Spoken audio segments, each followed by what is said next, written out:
Since the success of Spider-Man 2, everyone's been eagerly waiting for an update on Spider-Man 3. And over the months we're slowly starting to get some information leading up to this game.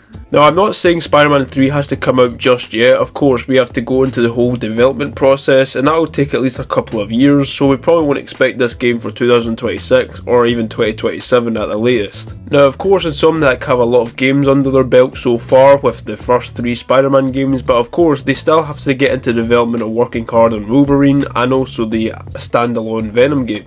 But since last December, Spider-Man 3's gameplay actually has been leaked at some point, giving some players an insight of what it could be.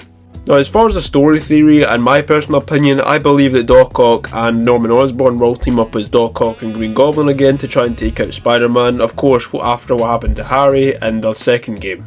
A villain double team up seems very likely in the third game, and it makes perfect sense for Doc Ock to come out of retirement.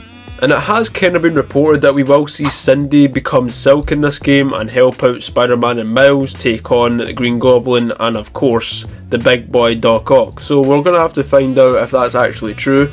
No, most likely we're going to have a 3v2 in this game. I think it's definitely going to be more than that.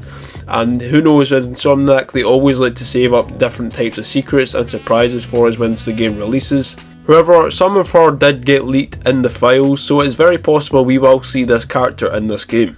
Now, it has been theorised that Peter Parker and Mary Jane might have a family in this game, which will tie into like Peter Parker having a kid and having more responsibilities at his disposal. And this would be like the first piece of Spider-Man media where we see Spider-Man having a full-on family. Of course, we've seen it with Batman and his cartoons and animated shows or whatever, but this is something for a first time for Spider-Man. So if they do this right, I can see this being a really decent story and really cool arc for Spider-Man that we may never see again. Now, as for DLC for Spider-Man 2, I will have no idea if they will ever include any DLC. It's getting to that point where it's coming up for this game's 1 year anniversary in 2 months and we still haven't seen any DLC regardless, so they may actually just end up cramming Carnage's DLC into Spider-Man 3 at some point and making him a side villain.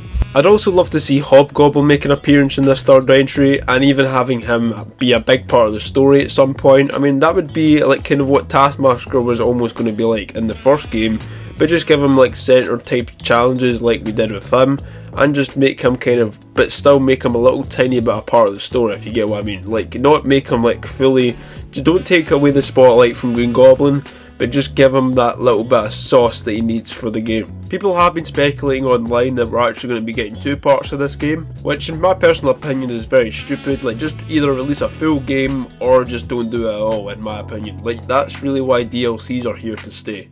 But of course, this is all allegedly true, and most of it could all be BS, but let me know your thoughts of it down in the comment section, and what part of Spider-Man 3 are you looking forward to the most? Is it the appearance of Green Goblin, the return of Doc Ock, or everything in general? Let me know down below, and subscribe for more of this type of different content if you actually are liking it. And without further ado, thank you very much guys for watching, and I'll catch you guys in the next one. Peace.